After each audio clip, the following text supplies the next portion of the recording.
One Kawan TV1. Bismillahirrahmanirrahim. Assalamualaikum warahmatullahi wabarakatuh.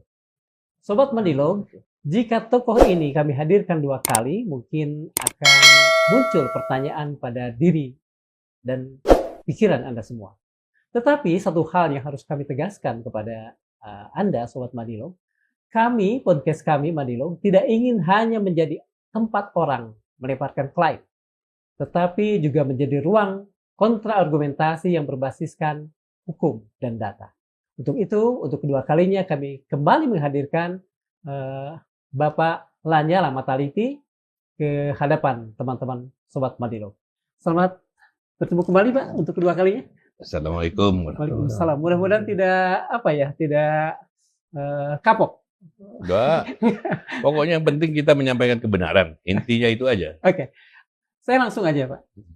Dalam podcast kami beberapa waktu yang lalu, Wakil Ketua DPD Pak Tamsil Lintrung mengatakan bahwa reses 2 kali pada masa transisional Oktober ke Desember 2024 itu sah secara hukum. Bagaimana Bapak melihatnya? Ya, sebelumnya saya mau minta maaf nih sama Pak Tamsil, sama pimpinan yang lain, termasuk para anggota DPD yang ikut reses. Jadi nggak usah khawatir. Kalau anggota yang nggak ngerti tetap saya belain. Tapi kalau pimpinan yang mengusulkan reses 2 kali, itu dia biar urusan sama hukum. Jadi kalau dikatakan bahwa ini tidak melanggar hukum, ya saya bisa bicara apa lagi? Itu jelas kok undang-undang. Oke. Yang disampaikan sama Pak Tamsil itu adalah undang-undang MD3. Kalau dia dilanggar, berarti apa? Dia melanggar kode etik berat. Terus kalau dikatakan ini tidak melanggar hukum, itu bukan urusan saya. Itu bukan urusan Pak Tamsil, itu urusannya ahli hukum. Yang mau saya tanyakan, apakah sudah dia tanya sama ahli hukum? Ya. Jangan tanya sama ahli hukum yang ada di kesekjenan. Kalau ada yang di kesekjenan, pasti ABS. Tanya ahli hukum, iya dong. Tanya ahli hukum yang betul-betul profesional. Kalau profesional bicara masalah ini, saya kan tidak mungkin saya berani mau berdebat seperti gini kalau saya tidak punya dasar hukum. Keluarga saya keluarga hukum. Jadi saya tahu persis masalah hukum atau tidak. Makanya saya koordinasi dulu sama orang-orang hukum. Pak Tamsil itu menyandarkan argumen hukum beliau pada pasal 293 ayat 4 kalau saya tidak salah. Ya, pasal 293 ayat 4. Pasal itu kalau DPR ada RUU berarti dia ada di Jakarta. Ya. Kalau tidak ada RUU dia berarti bisa bebas. Ya. Dia hanya bicara pasal 293 ayat 4. Yang saya pertanyakan sama Mas Darmawan, apakah dia sudah ngomong pasal 228 ayat 4? Pada undang-undang yang sama. Pada undang-undang yang sama. Ingat loh, pasal 228 itu harus diikuti oleh pasal 293. Tidak bisa pasal 293 mengesampingkan pasal 228. Nah, saya bacakan ya. Di pasal 228, di ayat 1 ya, tahun sidang DPR dimulai pada tanggal 16 Agustus dan diakhiri pada 15 Agustus tahun berikutnya. Dan apabila tanggal 16 Agustus jatuh pada hari libur, pembukaan tahun sidang dilakukan pada hari kerja sebelumnya. Yang pasal 4, masa persidangan meliputi masa sidang dan masa reses. Kecuali pada persidangan terakhir dari 1 periode keanggotaan DPR, masa reses ditiadakan.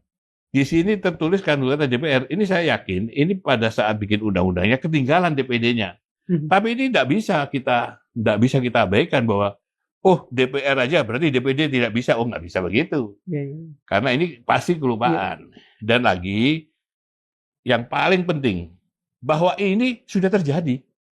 Sudah berjalan ya? Sudah pernah berjalan. Pada saat 2019, saya jadi ketua. Reses juga 1 kali kok. Loh, adanya reses 2 kali ini kan akibat dari usulannya saudara Nawardi yang sama-sama saya dari Jawa Timur. Selalu dia ngomong begini-begini. Memang dia selalu otaknya bagaimana caranya mencarikan uang untuk anggota. Lah, kalau kita selalu begitu, akibatnya ya seperti ini. Dan Nawardi ini sudah lama diusulkan kita tolak, termasuk makanya saya bilang ini tim ses yang menjanjikan. Katakanlah pimpinan tidak janjikan, ya ini Nawardi yang janjikan. Nggak bisa. Nah, menjadikan sebagai bagian dari iming-iming begitu, Pak? Iming-iming bahwa kalau Najamuddin jadi ketua reses 2 kali. Nah ini ya, di pasal 293.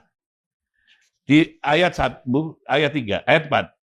Sidang DPD diikuti Ibu Kota Negara dalam hal pengajuan dan pembahasan rancangan undang-undang mengikuti masa sidang DPR. Betul. Kalau diambil seperti ini, ya akan dia bikin reses 2 kali. Tapi ini nggak bisa. Karena apa? Coba bayangkan. Tanggal 1 Oktober kita dilantik. Iya. Ya. Kemudian tanggal 29 Oktober dia sudah reses. Tanpa kerja sama sekali. Tanpa kerja sama sekali. Padahal tugasnya DPD itu adalah membuat RUU. Jangan terus dianggap tidak ada RUU, terus dia nganggur, dia bisa datang ke daerah, melaksanakan reses. Nggak bisa begitu. Yang kedua lagi, selain ini sudah pernah dikerjakan. Pada saat anggaran dibikin sama Sekjen, ini saya minta KPK supaya cek ini. Tanya sama Sekjen, pada saat dia bikin anggaran itu dia masukkan reses berapa kali? Gitu aja. Jadi jangan terus dikatakan ada anggarannya bisa 2 kali, nggak bisa begitu. Ini pasti ada porsi-porsi anggota yang kepake sama akibat reses 2 kali. Ada anggaran lain yang terpakai? Pasti. Contohnya saja, waktu itu ada anggarannya Papua. Ini yang pernah disinggung sama Pak Rossi. Setelah saya pelajari, waktu itu diusulkan Papua. Yang baru ada 16 anggota, itu ada anggarannya. Tapi tahu-taunya nggak ada. Anggarannya pindah kemana? Mungkin kayak yang lain. Walau alam. Ini makanya kesekjenan harus diperiksa. Harus ngaku kesekjenan. Nggak mungkin kesekjenan itu bikin usulan reses 2 kali. Nggak mungkin. Karena apa? Loh, dia kan punya aturan. Iya. Itu ya. Jadi kalau soal reses, sudahlah. Saya ini dimusuhin sama anggota. Yang musuhin Bapak bukan hanya anggota DPD loh, Pak. Nah iya. Itu setelah perbincangan dengan Tamsil Limrung, saya kan baca komentar viewers tuh, Pak. Ada komentar salah satu bunyinya begini, Pak. Lanyala versus Tamsil Limrung. Saya pegang Tamsil. Kenapa? Lihat aja reputasi Lanyala tempo dulu.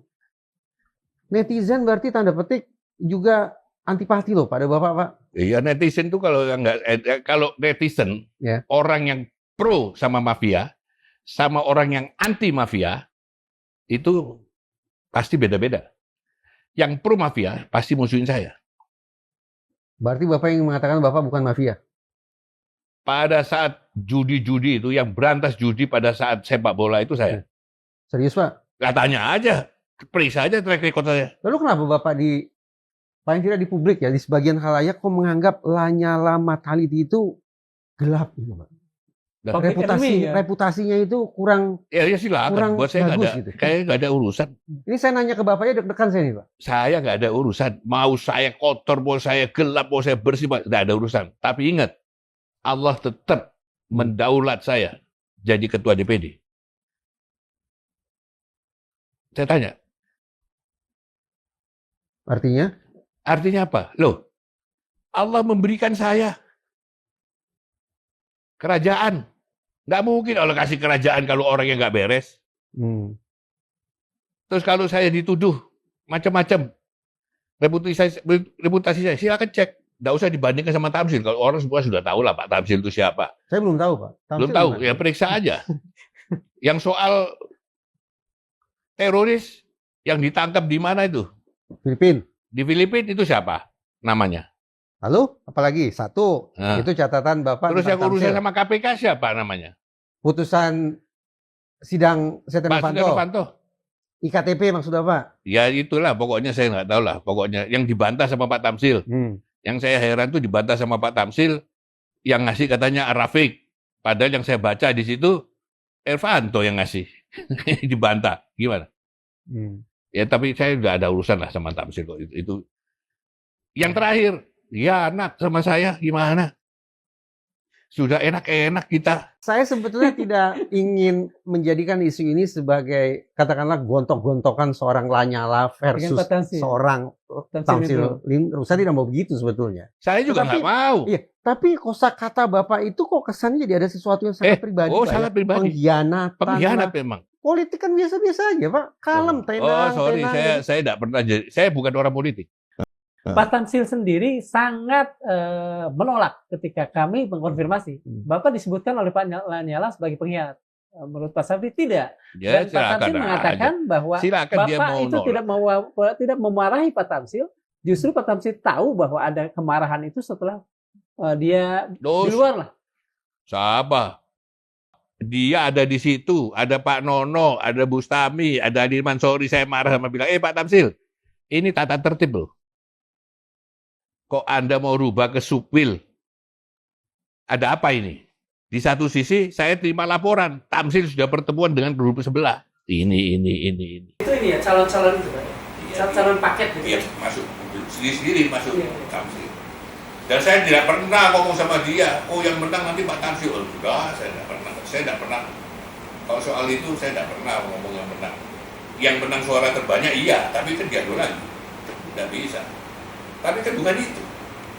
Ini kan sudah paket. Tidak bisa dia rubah. Dia keluar. Dia lari dari saya. Sejak itu tidak pernah ketemu. Coba. Bohong dia kalau bilang pernah ketemu. Nggak pernah ketemu. Menghilang dia. Terus dia bilang Andi Ihsan ini ala-ala. Mas, saya tanya. Di dalam video kan dia ngomong. Dia kasih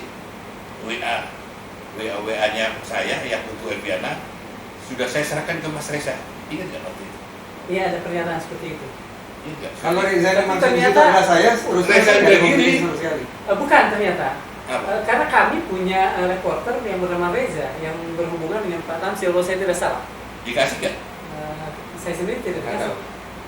Enggak, tapi semua orang kalau di Bandilog orang taunya Reza itu ya Reza.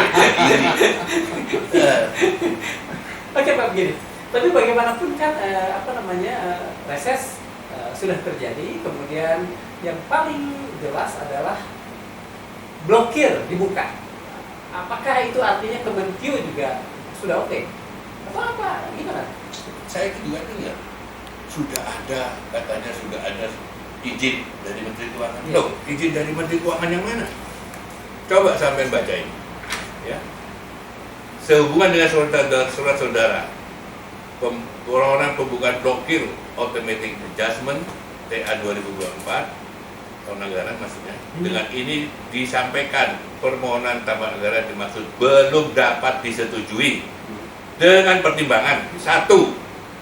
Usulan pelaksanaan 2 kali frekuensi kegiatan reses yang akan dilakukan oleh anggota DPD RI periode 2024-2029 pada sisa tahun 2024 seyogyanya cukup dilaksanakan sebanyak 1 kali frekuensi reses, sama seperti yang dilakukan oleh anggota DPR RI periode 2024-2029 pada saat waktu yang sama. Jelas ini, disuruh surat lagi, dijawab lagi, sama, belum dapat disetujui loh. Gimana? Ini 2 kali surat dari Menteri Keuangan. Tolong dari Medilog nanti cek ini asli apa bukan. Kalau asli ya suruh ngomong asli. Lalu ketika seorang Pak Tamsil menyebut sudah ada izin prinsipil tanpa intervensi, tanpa cawe-cawe, orang kuat sama sekali. Gak siapa yang cari. Kok bisa cair? Siapa yang cair? Tidak harus. Bisa jadi cair itu memang reses yang mau reses, yang anggaran reses kan anggaran resesnya itu diblokir. Dipaksakan keluar untuk di reses pertama. Tidak jebol dong. Karena tidak jebol ini tetap diblokir sampai terakhir. Dibikin lagi, tetap tidak keluar lagi. Tetap begitu saatnya mau reses, ya harus dibuka dong. Relasi Pak Lanyala dengan anggota dewan lain itu setara atau sebetulnya mereka harus tunduk pada Bapak? Maksudnya dewan lain? Anggota DPD. Kok saya menangkap pesan Pak Lanyala ini orang sangat powerful, Pak. Harus saya katakan begitu. Bahkan nih, saya jujur nih. Powerful pada saat jadi ketua. Sudah bagian juga di ketua, kita sama semua. Ya, saya jujur nih. Detik ini ketika saya berbincang dengan Bapak, saya merasa kami itu harus ikut pada pemikiran Bapak. Tidak ada ruang tafsir yang lain. Tafsir punya tafsiran, Bapak punya tafsiran. Ya kenapa tidak? Gitu? Ya silakan. Buat saya silakan, saya nggak larang. Saya akan bicara fakta. Kalau saya bicara fakta, orang masih mau ngikutin yang tidak punya fakta, ya silakan. Jadi Bapak ingin mengatakan tafsiran-tafsiran dari Pak Tamsil itu tidak berdasar gitu? Nggak tahu. Kalau dia punya dasar, tunjukkan dong. Undanglah di Madilog seperti ini. Kalau bisa ada saya, kita debat di situ. Nanti terulang lagi seperti diskusi Bapak dengan Ketua Umum PSSI. Nggak apa-apa. Kepala jalan. Kalau itu kan jelas saya. Iya. Jelas waktu sama Pak Johar. Iya, Itu iya. kan kita ini anggota PSSI. Ini dulu kutik-kutik PSSI. Iya. PSSI dulu itu ada yang anggotanya halal, ada yang anggotanya haram. Nah, yang halal itu dibuang, tidak dimainkan, yang haram dimasukkan ke PSSI. Saya berontak. Yang kayak gitu-gitu itu didukung sama netizen yang benci sama saya itu. Bilang nyala begini, enggak apa-apa. Tapi nyatanya sampai dibekukan, siapa yang salah? Bukan saya yang salah.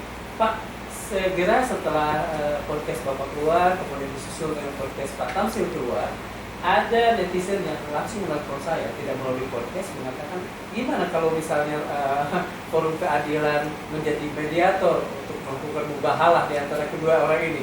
Saya tidak. Alhamdulillah, saya bersedia sekali. Kalau mau tamsil, jangan tamsil aja ya, sama semua pimpinan. Apa yang saya sampaikan ini nggak benar, ayo kita mubahalah. Jangan hanya tamsil, semua pimpinan. Termasuk Panmus yang ngatur, termasuk Nawardi yang mengusulkan, termasuk siapa lagi, Hasan Basri yang bagian keuangan, termasuk siapa tadi, Bandiong itu dari Sumut, film. Masa ini dianggap rezekinya orang-orang, rezekinya anggota soal reses 2 kali ini. Ada dua pihak sebutan demikian. Di satu sisi Pak Lanyala, di sebelahnya ada Pak Tamsil. Sebutan demikian. Kalau dimasukkan dalam satu ruang debat Madilog, ini kan bisa gontok-gontokan panjang. Ruang apa yang akan bisa secara objektif menilai ini siapa yang benar? Tidak bisa. Kalau dia pasti berargumentasi berdasarkan pikirannya dia dan pendukung-pendukungnya dia. Betul. Iya toh. Saya bayangkan begitu. Saya pun juga begitu. Saya juga berdasarkan ahli hukum. Makanya yang paling bagus harus KPK turun tangan. Kenapa tidak coba diatasi lewat Sudahlah, biar KPK yang turun tangan. Makanya saya minta KPK harus turun tangan. Karena apa? Ini haknya rakyat tuh ini. Tidak bisa. Biar KPK. Etik saja tidak cukup. Kalau etik orangnya dia semua. Bagaimana? Bagaimana saya percaya sama ketua BK sekarang? BK sekarang ini. Siapa ketua BK sekarang? Siapa itu? Saya lupa. Oke. Kenapa Bapak tidak percaya? Ismet. Nah, orang Kepulauan Riau. Oh, Kepulauan Riau. Kepri. Bagaimana saya percaya? Jelas-jelas yang namanya Habib Banua Bahasin, istrinya selingkuh. Ya. Ini suaminya protes, terus hukumannya apa? Hukumannya cuma tidak boleh kunker 2 kali apa tadi lupa saya bacanya, kaget saya. Terlalu ringan menurut Bapak. Kalau saya ini hukumannya pecat. Selingkuh itu hukumannya pecat. Ini kalau dijadikan, ini berarti dijadikan tolok ukur sama anggota DPR yang lain, DPD yang lain. Sangat rendah sekali DPD. Kelihatan sekali bermain ini. Harus pecat, tak bisa enggak? Pak, bantu saya deh Pak. Di belakang Pak Lanyala ini ada siapa saja sih? Yang menurut Bapak satu kubu dengan Bapak siapa? Tidak ada, saya nganggap, nggak usah, saya nggak mau. Saya anggap aja seperti yang disampaikan Bu Sami. Bu Sami sampaikan ke Andi Iksan, dia bilang, itu Pak Ketua itu sudah tidak ada pendukungnya, sudah lari semua. Ya sudah, saya anggap semuanya lari, saya sendiri, mau apa? Jangan dengar kalau saya sendiri, saya tidak berani melawan. Lawan saya. Walaupun sendiri. Sendiri. Karena apa? Ini kebenaran. Kebenaran. Tidak ada. Saya waktu dituduh korupsi, sendiri saya. Lawan, menang. Malah negara masih berhutang sama saya. Saya harus dikembalikan nama baik saya. Sampai sekarang belum dikembalikan. Tapi Bapak terbuka sekali. Karena kasus Tapi ini terus saja berkiprah di bidang politik sebagai wakil rakyat.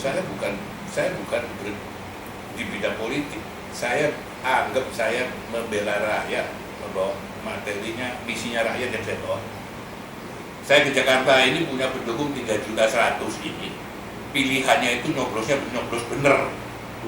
Ini belum yang dicuri sama teman saya sendiri. Itu 3.100.000. Juga waktu itu Bukan beli. Dicuri. Waktu itu pun ada yang curi. Ada. Dicuri. Jangankan saya dicuri. Punyanya Agus Raharjo itu, yang ketua KPK, itu aja dicuri, apalagi punya saya gimana? Saya kalau ini harus saya sebut namanya, tapi semua orang sudah tahu pencurinya siapa. Ini kita keluar sebentar dari sini Pak ya. Saya jadi penasaran sebetulnya ambisi Bapak apa sih Pak sebetulnya Pak? Ambisi saya maksudnya? Jadi anggota DPD. Ambisi saya hanya satu. Dulu pernah Ya, menjadi dengar ya. gubernur. Ambisi saya hanya satu. Dengar. Saya ketua PP 20-an tahun. Nah, Saya hanya kepingin yang namanya Pancasila itu dijalankan betul sama rakyat Indonesia dan pemimpin-pemimpin itu. karena itulah Bapak jadi Makanya ketua saya PP. selalu ingin kembalikan Undang-Undang Dasar 45 sesuai dengan naskah aslinya. Kalau sudah kembali baru kita adendum, ada yang baik kita pakai, kedua ini.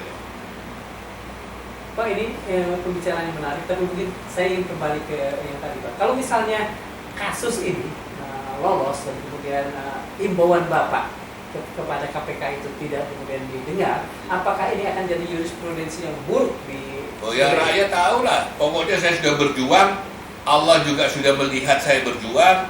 Perkara jadi atau tidak, keputusan ada di tangan Allah, bukan di tangan KPK. KPK hanya menjalankan putusan Allah. Kebenaran bisa disalahkan, kebenaran tidak bisa dikalahkan. Ingat itu. Al-haq sahakul batil tidak karena jelas. Kalau kita yakin sama Quran, kita harus yakin itu. Ini kan udah masuk KPK dan dulu pada saat podcast pertama, kalau saya tidak salah, Bapak mengatakan sudah diverifikasi. Gulirannya sampai saat ini. Sekarang sudah diyidik. Tapi kan kita nggak bisa intervensi KPK. Biarlah KPK kan, ya kita juga menjaga nama KPK. Dia tuh kan pasti tidak mungkin dia langsung menuju ini salah kalau dia tidak punya bukti-bukti. Nah, makanya penjelasan seperti yang sekarang ini saya terpaksa sampaikan. Karena apa? Karena saya lihat, loh, yang disampaikan Pak Tafsir ini sudah mulai dibelok-belokkan. Yang dia ngomong pasal 293, pasal 228-nya dia tinggalkan. Maaf, kalau menurut Bapak, Pak Tamsin kan mendasarkan pandangannya pada pasal 293, kalau tidak salah tadi Bapak sebut ayat 4 tadi. Apakah memang sengaja beliau menyembunyikan atau mungkin Kalau orang tanya dia, anggap aja dia nggak sengaja. Tapi saya ingatkan, ini loh ada pasal 228, ada kaitannya. Dan ingat loh, reses satu kali yang dijalankan sama DPR sama dengan Pak, kembali ke KPK, ini menarik kalau menurut saya. Bapak siap untuk dipanggil, diperiksa, karena kan prosesnya sudah sampai lidik menurut Bapak tadi. loh, ini demi bangsa Indonesia menegakkan, kita mendukung ya programnya Pak Prabowo. Keadilan, saya mau diapain aja siap. Sebaliknya kan begini, kalau mau tidak dibawa salah. ke sana, mau diperiksa siap. Ada yang laporkan saya juga siap, tidak ada urusan saya. Pak, saya mau tanya. Tenang sebentar Pak. Idealnya ujung dari sebutlah skandal ini apa yang Bapak bayangkan? Sekian banyak anggota dewan yang reses 2 kali akan proses KPK, begitu. Iya. Lalu kalau divonis bersalah masuk bui. Ya saya harapkan jangan sampai masuk bui. Kan kali. Nah. Ini proses hukumnya berjalan. Lo tetap proses hukum kan? Loh, kalau di KPK pidana pasti ada yang masuk bui. Nah, Loh, ya. kalau vonis bersalah. Kan belum tentu. Kan paling kan harus diperbuktikan dulu. Jadi Bapak mau bagi dua dalam kasus ini. Oh, iya. Ada orang-orang yang kata Bapak menjerumuskan, ada yang terjerumuskan. Iya, yang kayak Nawardi ini kan menjerumuskan pimpinan. Nah, yang menjerumuskan itu harus dimasukkan masukkan ke dalam. Ya apa lagi masukkan ke dalam apa kalau bukan tahanan? Oke, begitu Periksa dia. begitu mereka masuk dalam sel, muncullah Lanyala kembali ke tampuk pimpinan kursi DPD. Oh, belum tentu. Begitu yang Bapak inginkan sebetulnya. Oh enggak, belum tentu itu. Jadi apa? Seorang Lanyala ini sebetulnya Ya, apa? itu Setelah soal dua jabatan kali itu urusan Allah, saya nggak ada urusan. Kan masih banyak pimpinan yang lain. Kan masih ada Bustami. Nanti kalau misalnya Bapak tidak Pak terpilih, Bustami kan bisa jadi pimpinan mewakili Najamuddin. Dia sudah nempel-nempel di sana. Orang-orang yang ninggalin saya itu loh sekarang. ini sarkastis ya, Nah, ini sarkastis. Iya, Sini. kan ada namanya Pak Bustami itu kan, Iya. yang dulu sama saya, sekarang nempel terus di Najamuddin. Iya. Nah, nggak suruh dia menggantikan. Gitu loh, kalau. Tapi kalau misalnya Tapi mudah-mudahan nggak ada apa-apa. Bapak lebih Paling nggak ya, Nawardi aja. Bapak lebih pengalaman di apa namanya di kalangan anggota DPD. Tiba-tiba mau terpilih lagi oleh mereka. Sikap Bapak? Maksudnya? Mereka melihat Bapak lebih berpengalaman, kemudian ini proses hukum berjalan, Lebih sebagian berpengalaman, masuk, lebih menakutkan Nah. terus terang bagi saya. masuk, kemudian Bapak didaulat kembali untuk pemimpin. Bapak nanti gimana? Loh, kalau macam jabatan kita itu dikasih sama Allah. Dikasih ya sudah, kita terima. Sama, kalau kita berjuang kayak kemarin saya berjuang, saya juga mintanya sama Allah. Nggak dikasih ya sudah, nggak apa-apa. Bagi saya di kancah politik ya wajar sih orang yang ingin dapat kekuasaan itu wajar. Ingin jadi pimpinan, jadi ketua itu wajar. Kecuali kalau kemudian cara-caranya itu. Dan Bapak merasa sepanjang karir Bapak di dunia politik, Bapak bukan seorang pemain politik yang culas, Pak? Alhamdulillah saya nggak pernah culas. Apa? Saya jadi ketua Kadin, jadi terus. Main politik uang? Tanya sama mereka. Main intimidasi? Tanya sama mereka. Premanisme? Tanya. Tanya sama mereka. Ini kan pertanyaan-pertanyaan yang saya ajukan ini sebetulnya, bukan sebetulnya, barangkali mewakili banyak pikiran orang nih. Lanyala itu muncul sedemikian dominan kan. Nih main politik uang. Bapak sanggah ya, tidak main politik uang. Bansos? Enggak. Bansos. Intimidasi juga enggak. Premanisme juga enggak. Lantas apa kuncinya seorang Lanyala Mataliti? Bisa jadi ketua umum PSSI. Wa minal laili fatahajat bihi nafilatal lak. Ayat asyakaro buka makomah mahmudah. Setelah tahajud itu? Tahajud itu. Artinya saya belum paham nih Kang. Artinya apa? Bangunlah kamu pada saat malam. Bertahajudlah kau. Itu sebagai Akan Bapak kuangkat derajatmu ke tempat yang terpuji, terjunjung, dan tersanjung. Titik. Itu enggak usah kita minta sama Allah. Kita dikasih. Karena itu apa? Itu janjinya Allah kok. Baca.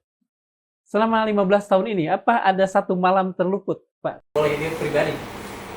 Kalau terpuput biasa lah. Kalau kita perjalanan panjang jauh, kemudian kita nggak sholat tahajud, terpaksa kita sholat jadi pesawat, sambil duduk, sambil tidur, atau kita sakit. Kadang-kadang kan pasti ada lah. Boleh saya bertanya begini? Apa yang membuat Bapak begitu yakin bahwa semua amanah yang pernah dipegang oleh Bapak itu disebabkan oleh yang satu tadi, tahajud tadi? Mengapa bisa sampai yakin itu? Nah bagaimana saya nggak yakin? Itu Quran. Bagaimana? Saya siapa sajalah mau jadi pemimpin apa, jangan lupa sama Allah. Kalau enggak kamu akan terjerumus. Ambisi Bapak ingin melihat orang Indonesia melaksanakan Pancasila. Ya. 10 tahun kemarin sudah ada BPIP loh Pak. Badan Pembinaan Ideologi Pancasila. Bentukan rezimnya Jokowi. 10 tahun kemarin menurut Bapak belum cukup Pancasila diri, kan? Ya, tapi buktinya? Buktinya masih. Saya tanya, di pasal 4 apa? Kurang bunyinya. tahu saya, Pak. Coba bunyinya saya mungkin tidak tahu. Sila keempat maksudnya. Iya, Oh, Ya, ya kerakyatan yang dipimpin oleh hikmat, kebijaksanaan, kebijaksanaan. dan permusyawaratan perwakilan. permusyawaratan dan perwakilan. Nah, berpegang itu. Hmm. Sekarang kita ada nggak? Iya.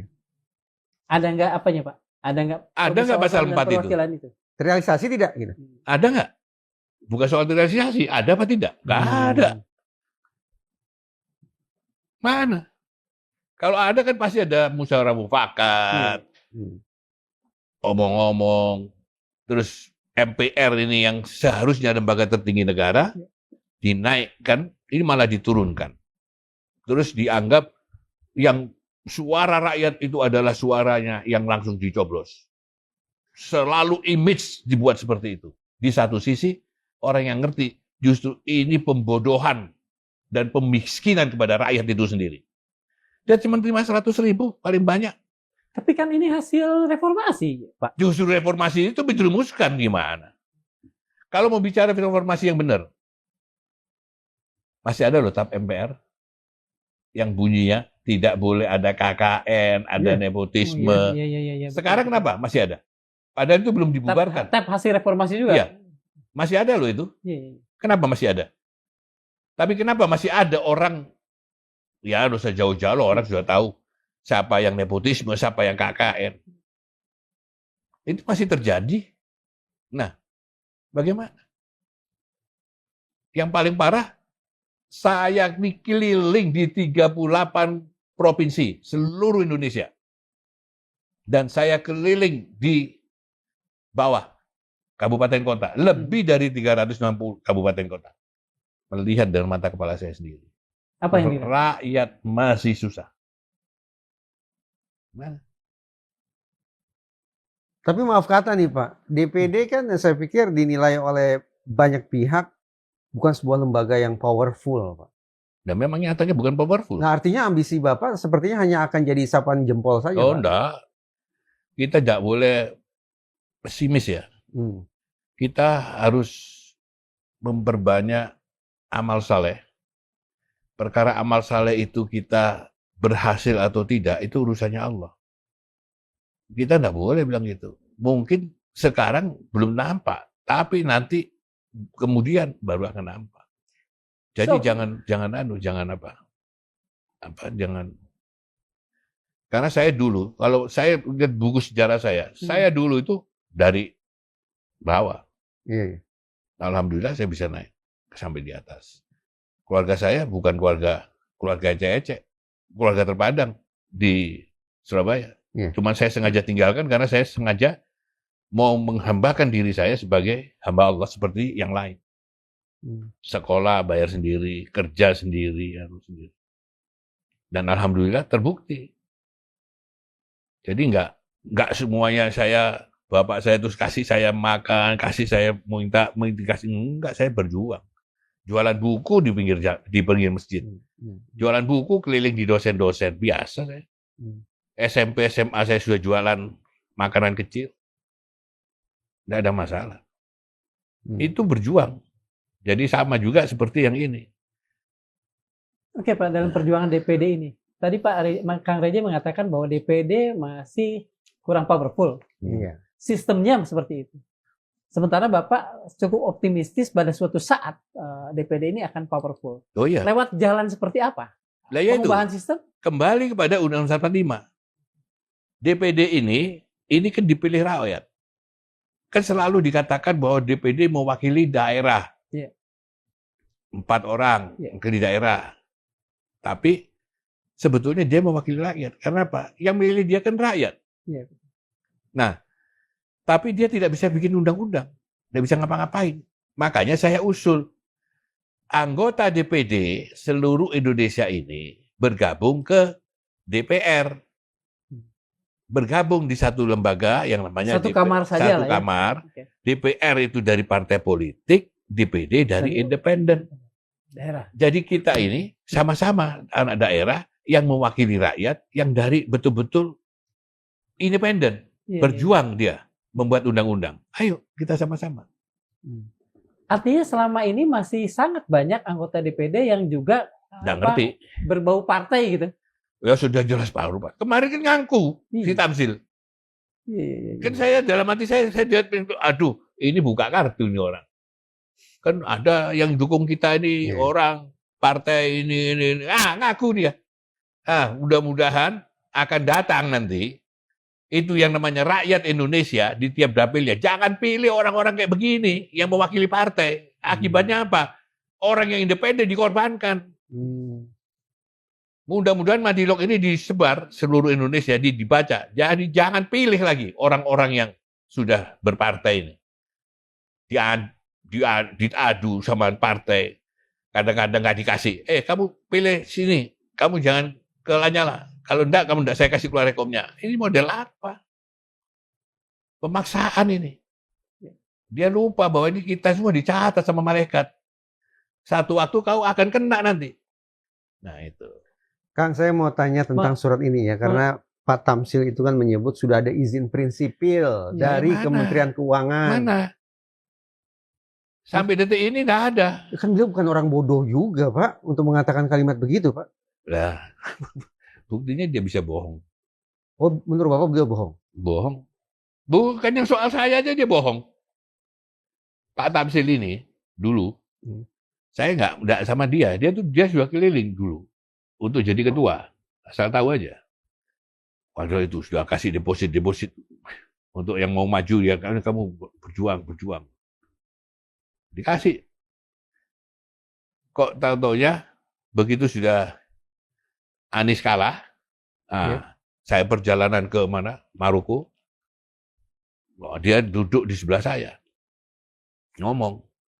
Mau maju. Saya bilang, kalau mau maju ngomong sama Andi Ihsan, karena saya sudah nunjuk Andi Ihsan. Nanti saya ngomong sama Andi Ihsan. Dia sendiri yang ngomong. Tapi begitu saya ketemu sama Andi Ihsan, tanya sama Andi Ihsan, saya bilang, Dinda, saya nggak percaya sama orang ini. Demi Allah saya ngomong sama Andi Ihsan. Sejak kapan Bapak tidak percaya sama orang ini sebetulnya? Mas, saya kan juga punya hati. Iya. Lah orang kalau ngomong ini, bagaimana saya mau bisa percaya? Nanti lama-lama sampai kumpul sama saya, ya nggak usah lama 3 bulan lah. Nanti sampai akan heran-heran. Saya dikatakan saya punya ilmu itu saya nggak punya. Tapi saya tahu orang mau bohong sama saya tahu. Orang ini begini saya tahu. Makin ngeri saya sebetulnya ketemu Pak Lanyala jadinya. Pak, tapi sekali gini Pak, tentang izin takutnya prinsipil. Dibacain tapi. Ada tidak kemungkinan begini Pak ya? Ada sebuah proses di DPD sana yang luput dari perhatian Bapak. Jadi mungkin izin prinsipil dari Kementerian Keuangan itu memang ada. Ya. Tapi karena Bapak bukan lagi pimpinan, tidak lagi berada pada posisi yang paling sentral, mungkin Bapak tidak tahu gitu ya, Pak. Mudah-mudahan. Tapi ingat loh ya, saya tadi sudah jelaskan. Kalau yang diblokir itu uang reses yang bulan Desember, itu wajar. Begitu ada reses tanggal 12 Desember, ya otomatis tidak usah diminta surat, buka. Logik. Lah ini, dia mau gunakan reses untuk tanggal 29 Oktober.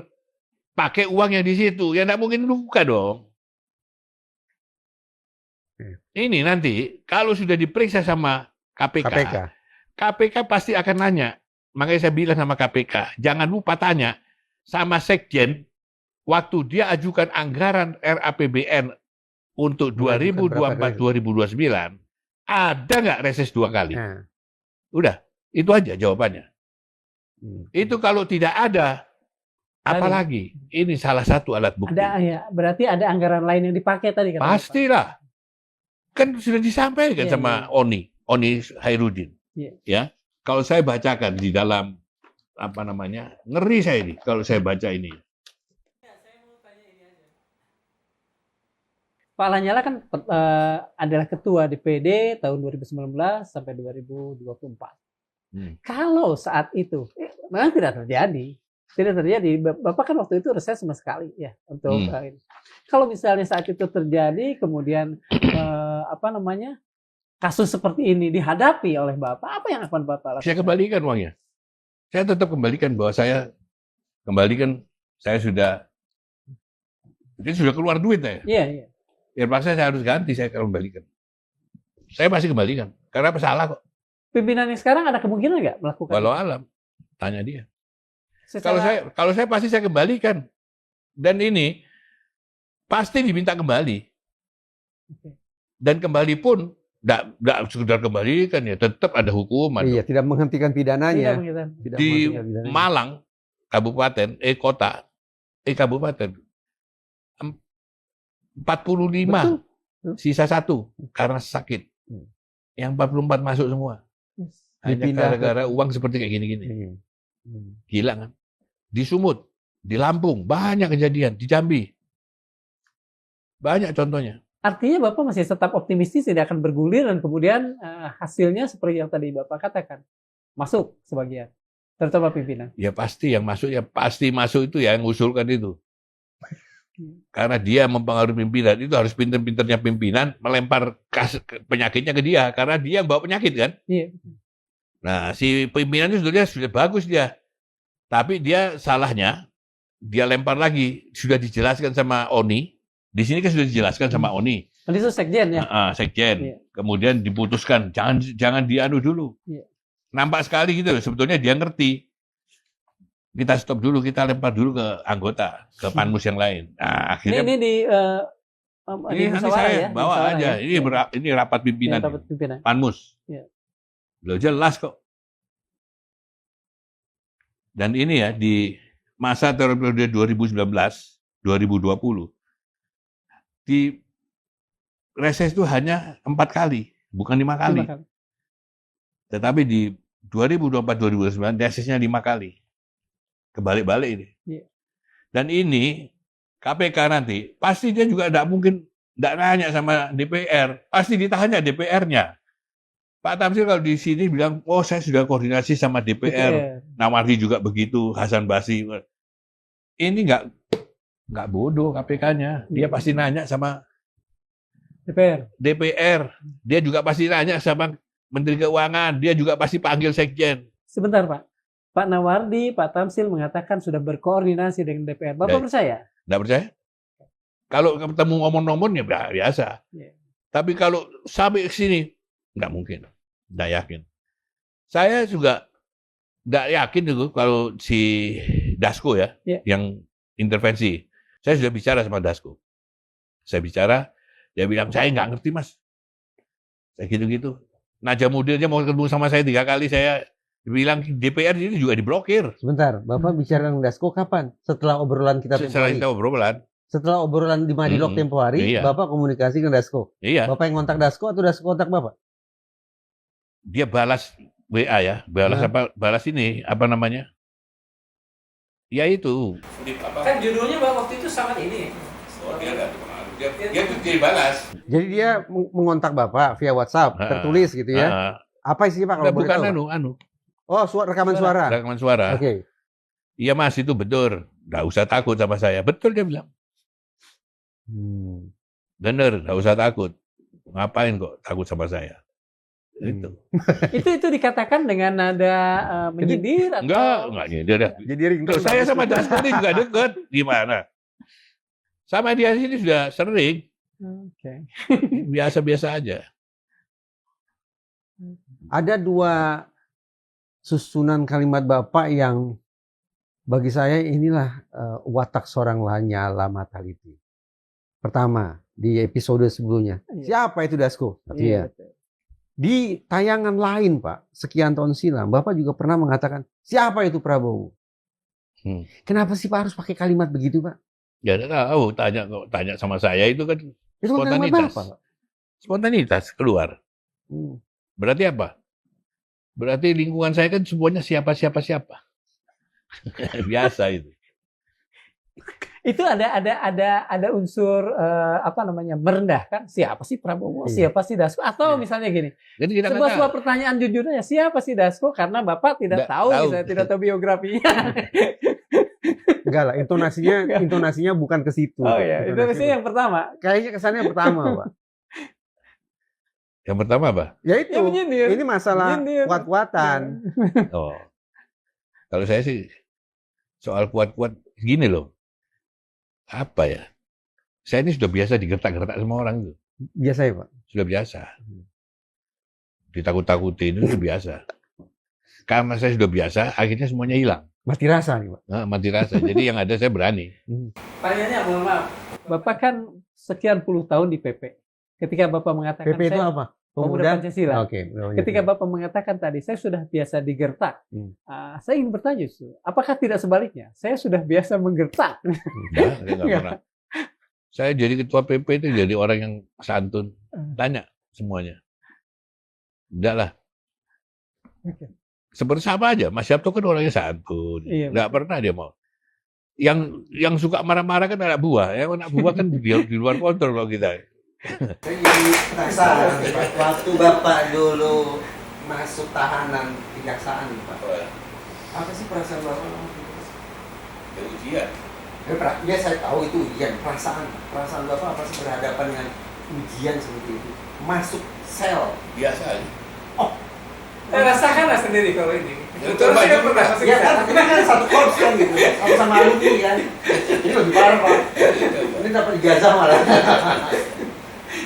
Nggak ada perasaan marah gitu. Nggak ada perasaan marah, Pak. Biasa. Karena sudah di dalam masalahnya. Kalau di luar itu kita masih menggebu-gebu. Kalau sudah di dalam mau ngapain? Mau dendam-dendam. Nggak ada gunanya. Oh sudah di dalam kita. Ya dinikmati aja kita main gaple, main catur, main pingpong. Kenapa, Pak? Sampai seorang Lanyala harus dibegitukan, kenapa ya, Pak? Apa karena itu? Mungkin karakter Bapak ini meledak-ledak tadi. Meledak jadi banyak orang tersinggung mungkin oleh Bapak. Ya nggak ada urusan deh, terserah lah. Jangan tanya sama saya, sama tanya orang yang mau bikin. Yang pasti waktu itu memang saya pendukungnya Prabowo, berlawanan sama yang lain. Akhirnya mungkin ada yang dendam.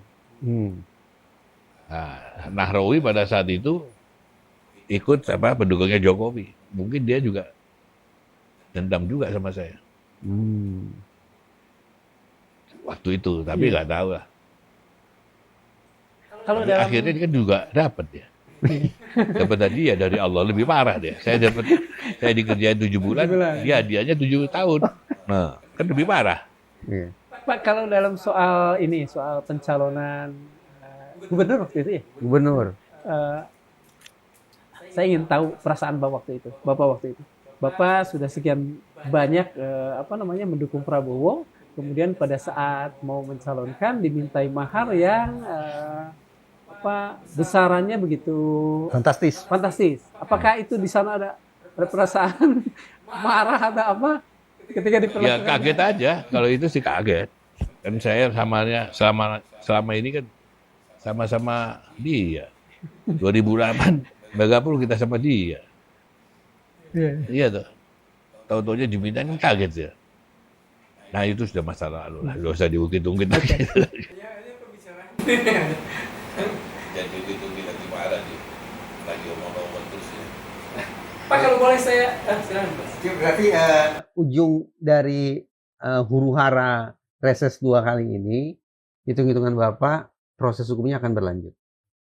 Insya Allah berlanjut, ya harus selesai. Sementara etiknya harus selesai. Etik tidak bisa diharapkan. Tidak bisa berharap. Makanya kalau masuk di KPK, otomatis kan turun sendiri. Tersangkanya turun dia. Terlepas kalau saya apakah memang ada atau tidak izin prinsipil itu. Faktanya kan Kementerian Keuangan akhirnya membuka keran, membuka blokir. Buka blokir itu kalau memang jatah reses. Maksud saya begini Bapak, dari pihak Kementerian Keuangan ada tidak pihak yang harus dimintai pertanggungjawabannya? Menurut Bapak? Tidak ada. Nah, saya bilang ini sudah jelas. Iya. Ini surat pertama. Kan tidak bisa dibuka. Tidak bisa dibuka. Ya. Penolakan. Ya. Ini surat kedua. Penolakan kedua. Nah, ini pertama, ini kedua. Ya. Tidak bisa dibuka. Nah, tapi kan akhirnya dibuka dan Bapak mensinyalir karena ada faktor yang menyimpang lah di situ. Ada penyimpangan di situ. ya waktu itu kan si Pak Rosi kan ngomong seperti Iya. itu kan. Berarti logika saya mengatakan ya dari pihak Kementerian Keuangan juga ada Ya, pihak yang kita lihat aja, makanya tanya di sana. Tadi Bapak juga ada ini, Mas Rija. Ini interpretasi saya. Bapak Pak Lanyala melihat bahwa pembukaan itu Memang ketika waktunya Desember harus tadi. dibuka. Jadi ketika Karena itu memang harus dibuka. Karena itu kan untuk reses 2 kali. Oke. Reses yang kedua, bukan reses 2 kali. Reses kedua. Nah, harusnya reses yang kedua itu reses yang pertama. Kan uang ini gelondongan. Yang untuk reses Desember itu diblokir kan sama keuangan. Dia tunjangan yang lain. Nah, pada saat diusulkan reses 1 kali yang pertama, otomatis kan nabrak-nabrak, kan uang kurang. Mau ngambil di sini, tidak dikasih, mati dia. Dan dibuka, bikin surat, tidak dibuka, bikin surat lagi, tidak dibuka. Nah, pada saat dia mau reses, otomatis kan harus dibuka. Keuangan kan kita reses tanggal 14 Desember. Nah, pada saat itu baru dibuka uang. Dia bikin tanggal 21 November ditutup, tanggal 9 Desember ini nggak dibuka, ditolak.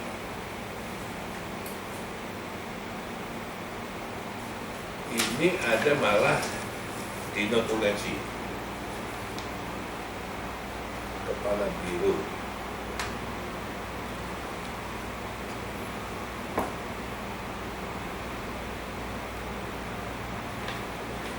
Ini jelas ini, coba dilihat.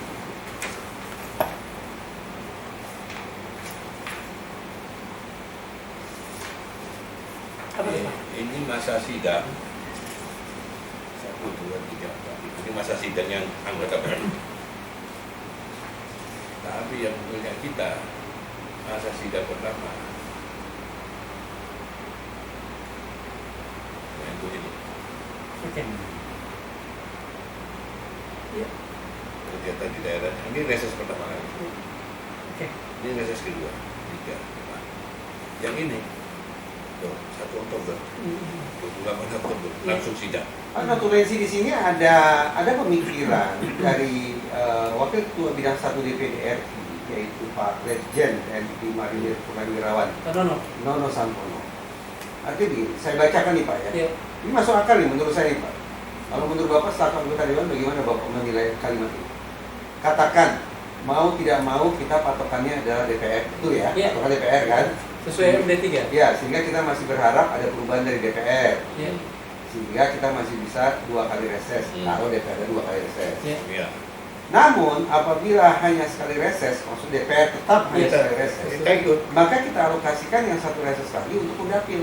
Emang Undapil, memang harusnya Kunjungan untuk ke dapil. Undapil.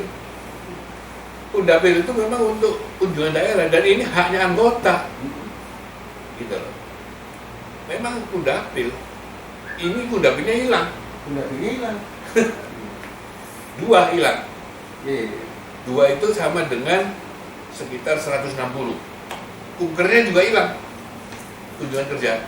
Sekarang kita kunker ini, itu uangnya yang harusnya dia ditaruh 25%, sekarang tinggal 10%.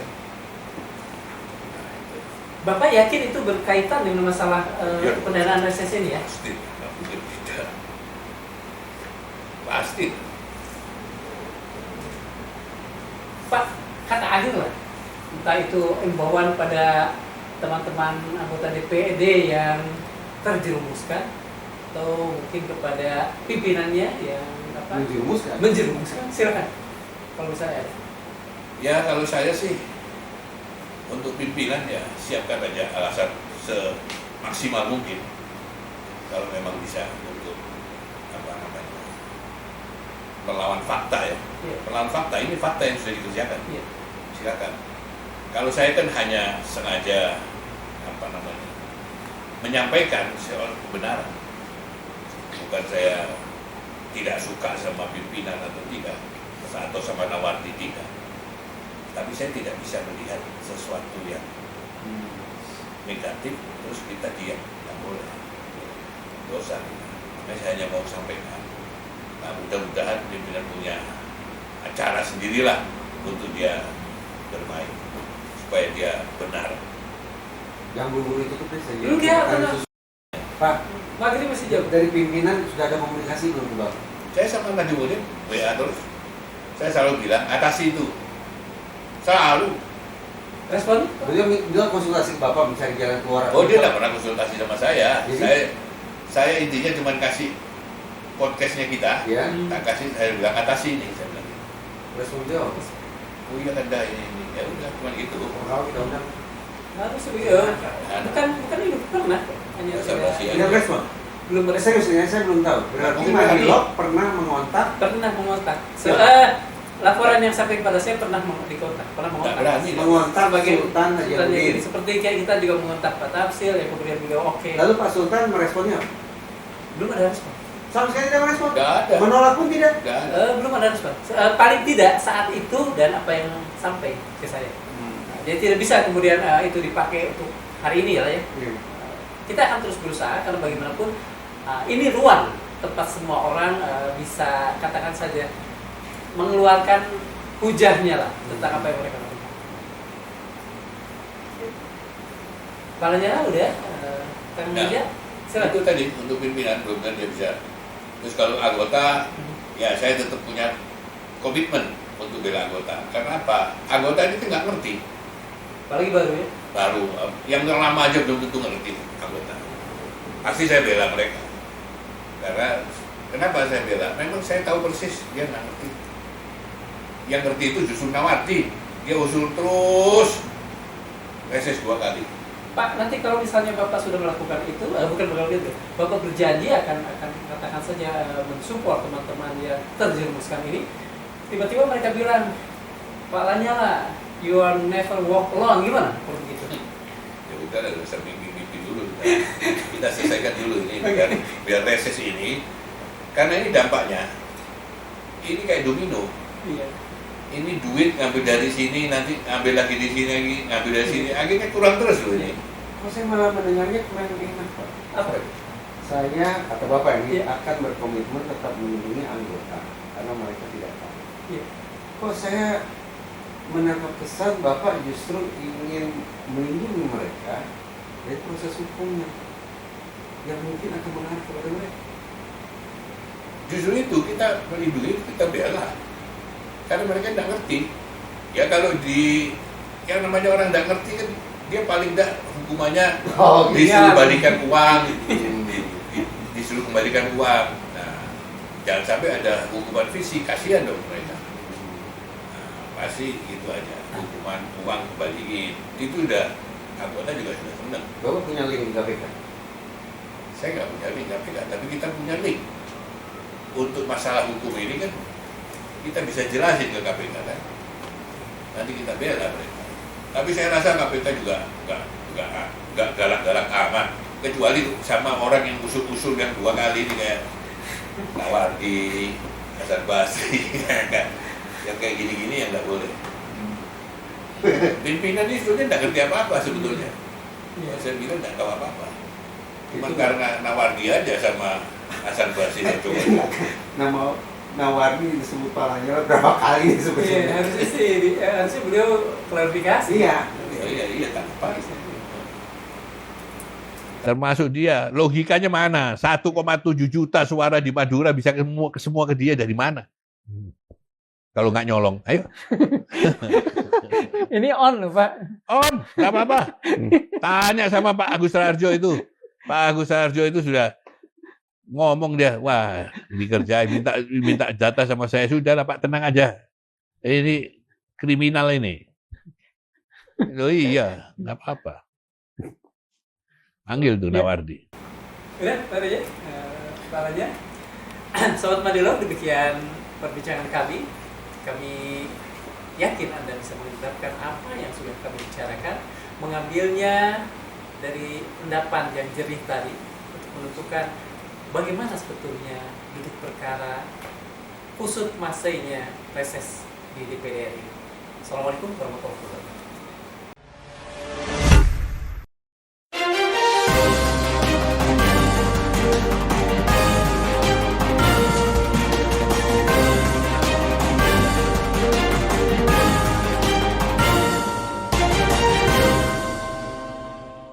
One Kawan TV 1